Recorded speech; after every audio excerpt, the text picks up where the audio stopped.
Jadi memang yang pasti untuk masuk ke rumah sakit yang memang kalau rumah sakit dengan protokol kesehatan yang baik pasti mereka akan men-screening semua pasiennya dan terutama ada juga dengan penunggunya.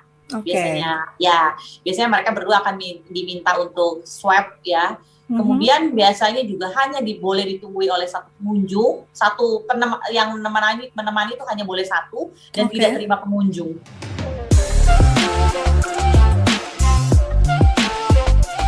Sebelum kita menuju ke segmen yang terakhir untuk Dr. Tria memberikan anjuran, tips-tips gitu yang bisa dilakukan di rumah oleh moms dan juga dibantu dads tentu saja. Ini ada pertanyaan dari Rosa. Rosa bertanya nih, Dok, katanya 6 bulan setelah melahirkan dan berhubungan begitu tapi masih mengeluarkan darah.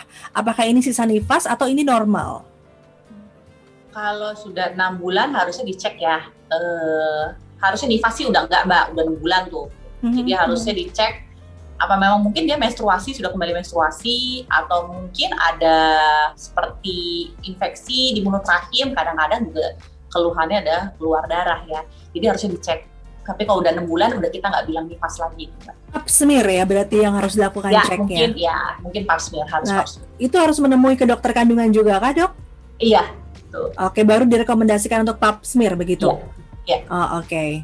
Baik, ini lalu ada Sinta ya. Sinta ini menanyakan sama seperti tadi dokter juga sempat singgung nih, menstruasinya jadi tidak teratur setelah melahirkan. Jadi bagaimana penjelasannya, Dok?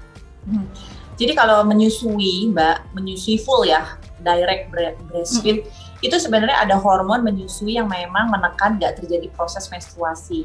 That's why makanya biasanya memang kalau kita menyusui itu kita nggak akan haid, Mbak. Secara teori kita akan baru kembali dapat haid adalah ketika anak biasanya sudah mulai makan, yaitu start 6 bulan. Karena kalau dia udah mulai makan, menyusunya udah nggak sesering. Berkurang ya? Ya, betul. Dan itu biasanya siklus haid akan kembali.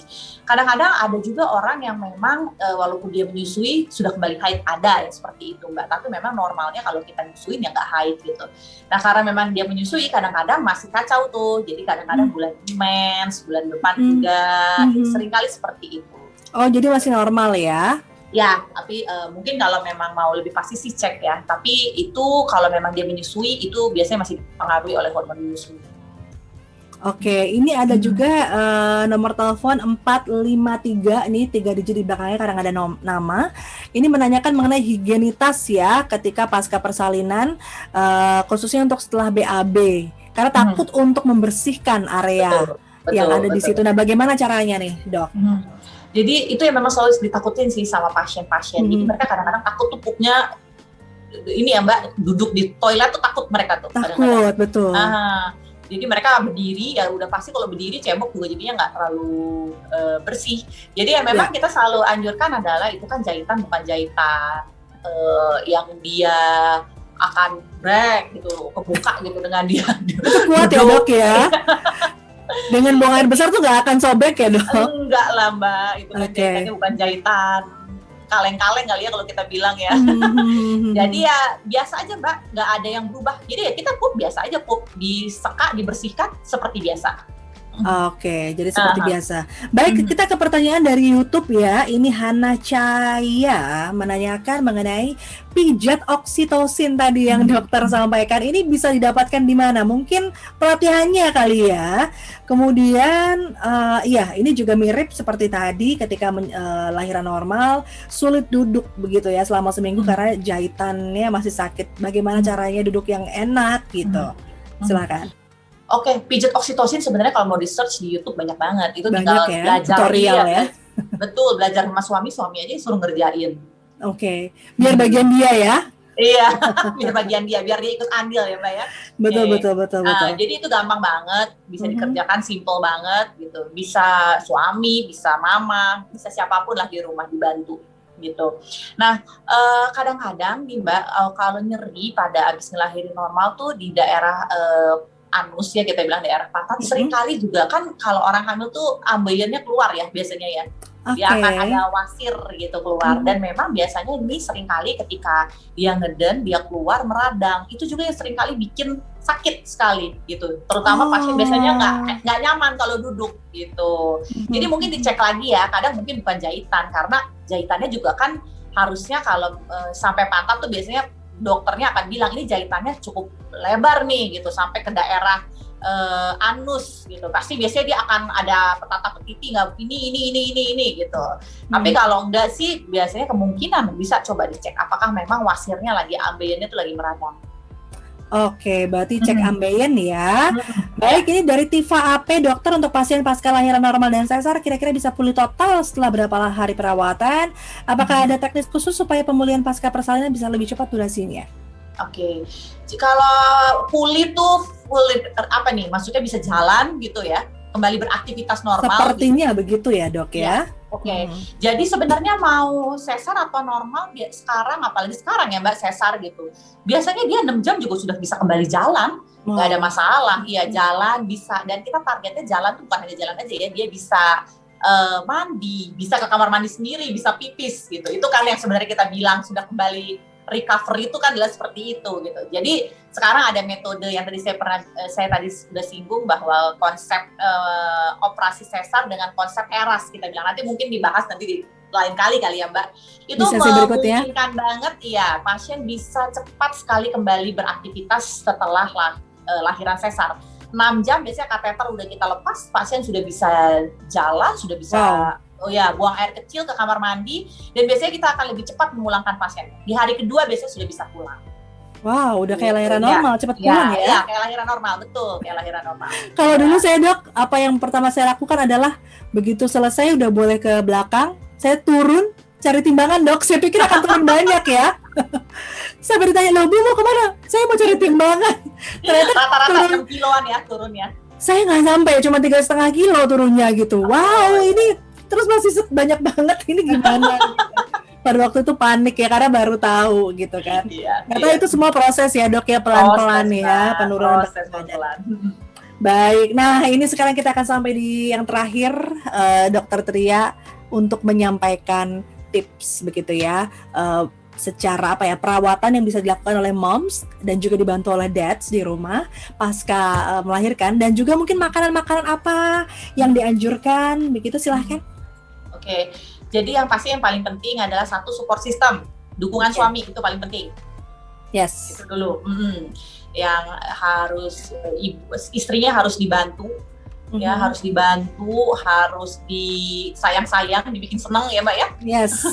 Ya, dibeliin hadiah ya kan, pulang kerja bawa apa? Ya.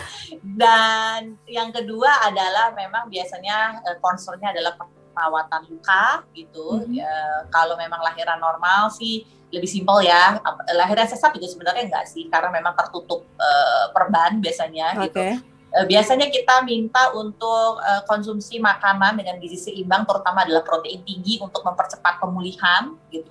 Dan jangan pernah takut untuk bergerak. Kalau memang merasa dengan bergerak masih nyeri sekali, ada yang nggak enak, konsultasi gitu. Apakah nanti dicari kenapa penyebab nyerinya, apakah memang perlu ditambahkan obat-obat penambah nyeri lagi gitu.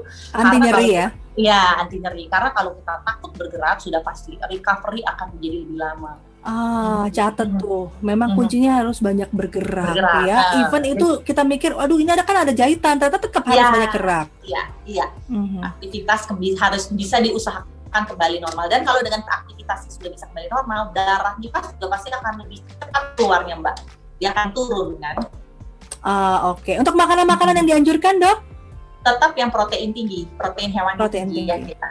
Jadi hindari makanan-makanan yang fast food, high sugar, high carb. Lebih banyak adalah memang protein dan kombinasi memang dengan sayur, buah. Dan jangan lupa cairan juga harus disesuaikan, karena memang kebutuhan ibu menyusui biasanya cairannya akan menjadi lebih banyak ya. Oke, ASI buster tuh seperti katanya daun katuk dan lain sebagainya, itu perlu? Boleh. Katuk sih memang terbukti memang menambah kuantitas ASI ya, boleh. Oke.